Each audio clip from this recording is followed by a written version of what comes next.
జాతీయవాద జర్నలిజానికి అసలైన వేదిక నేషనలిస్ట్ హబ్ ని సబ్స్క్రైబ్ చేసుకోండి. నోటిఫికేషన్స్ కోసం బెల్ ఐకాన్ పై క్లిక్ చేయండి. లోక్సభ ఎన్నికల ప్రచారం తెలంగాణ వ్యాప్తంగా ఎలా ఉన్నా హైదరాబాద్ లో మాత్రం ఒక రేంజ్ లో కాకరేపుతోంది. లోక్సభ ఎన్నికలకు సమయం దగ్గర పడుతుండటంతో హైదరాబాద్ రాజకీయాలు మరింత ఆసక్తిని రేపుతోంది. అభ్యర్థుల ప్రచారంలో జోరు పెంచారు. ఇక ఈ లోక్సభ సెగ్మెంట్ లో ప్రధాన ప్రత్యర్థులారైన ఎంఐఎం బీజేపీ అభ్యర్థుల మధ్య ఓ రేంజ్ లో డైలాగ్ వార్ నడుస్తోంది. మాటల తూటాలు పేల్చుతూ తనదైన శైలిలో ప్రచారంలో దూసుకెళ్తున్నారు బీజేపీ అభ్యర్థి మాధవీలత.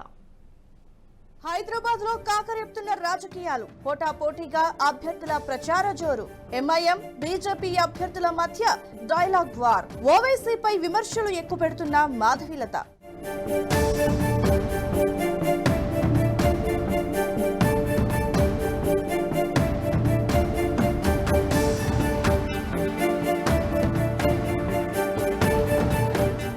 హైదరాబాద్ లోక్సభ స్థానాన్ని ఈసారి ఎలాగైనా తన ఖాతాలో వేసుకోవాలని వ్యూహాలు రచిస్తోంది కమలం పార్టీ.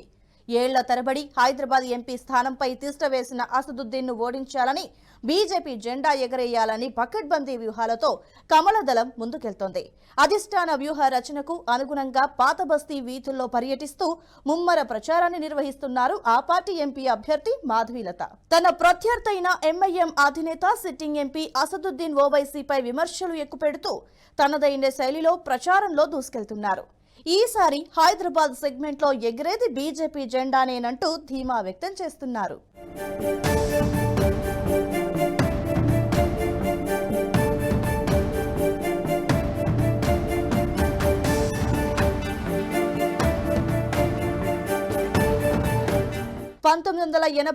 నుంచి హైదరాబాద్ స్థానాన్ని కంచుకోటగా మార్చుకుంది ఎంఐఎం.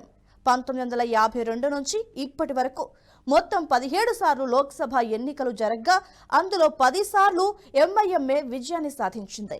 1952 నుంచి 1967 వరకు కాంగ్రెస్ పార్టీకి కంచుకోటగా ఉన్న హైదరాబాద్ స్థానంలో 1971లో కాంగ్రెస్ కోటను బద్దలు కొట్టి తొలిసారి సంచలన విజయాన్ని సాధించింది తెలంగాణ ప్రజా సమితి.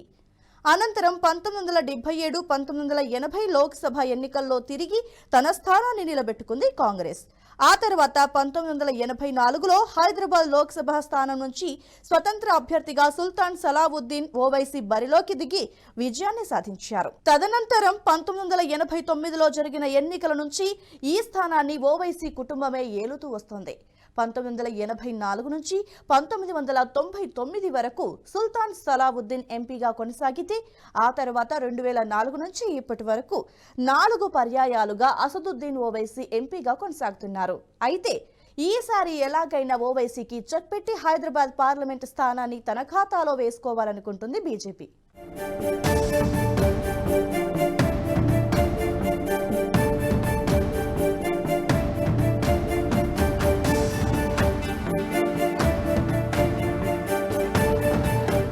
ప్రస్తుతం హైదరాబాద్ పార్లమెంటు నియోజకవర్గంలో 19,57,000కు పైగా ఓటర్లున్నారు.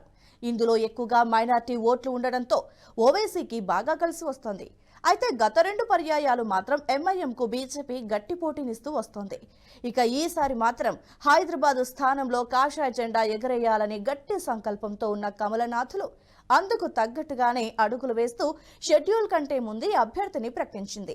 ఎంఐఎం కంచుకోటను బద్దలు కొట్టి అసదుద్దీన్ ఓవైసీని ఢీకొట్టాలంటే సరైన అభ్యర్థిని ఎంపిక చేసి మాధవీలతను రంగంలోకి దింపింది.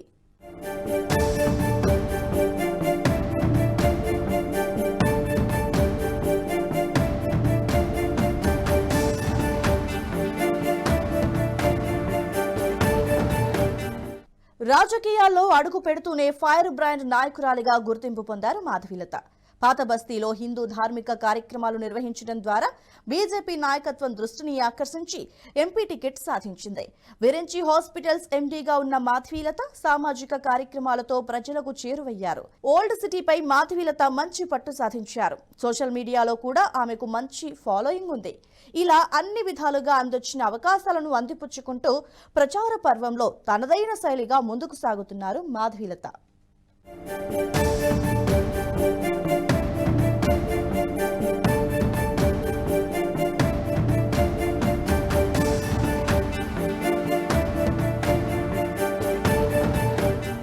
హైదరాబాద్ లోక్సభ నియోజకవర్గంలో బీజేపీ గట్టి పోటీనిచ్చినప్పుడల్లా మజ్లిస్ గెలుపుపై నీడలు కమ్ముకునేవి. ముఖ్యంగా 1996లో సుల్తాన్ సలావుద్దీన్ ఓవైసీని బీజేపీ ఓడించినంత పనిచేసింది. అప్పట్లో కమలం పార్టీ అభ్యర్థిగా వెంకయ్యనాయుడు పోటీ చేశారు. ఆ ఎన్నికల్లో దాదాపుగా సలావుద్దీన్ ఓవైసీ ఓడిపోయినంత పనైంది.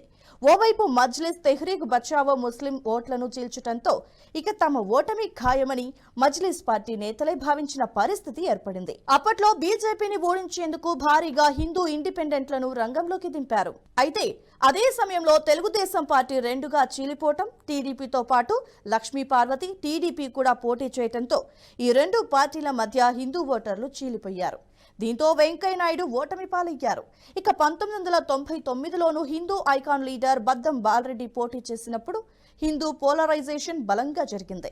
అప్పటి వరకు ముస్లిం కన్సాలిడేట్ మాత్రమే ఉండే హైదరాబాద్ నియోజకవర్గంలో హిందూ ఓటర్లు కూడా కన్సాలిడేట్ అవ్వటం మొదలైంది. దీంతో మజ్లిస్ మెజార్టీని బద్దం బాలరెడ్డి ఎన్నడూ లేనంతగా తగ్గించగలిగారు. కేవలం 60,000 ఓట్ల మెజార్టీ మాత్రమే మజ్లిస్ కి దక్కింది.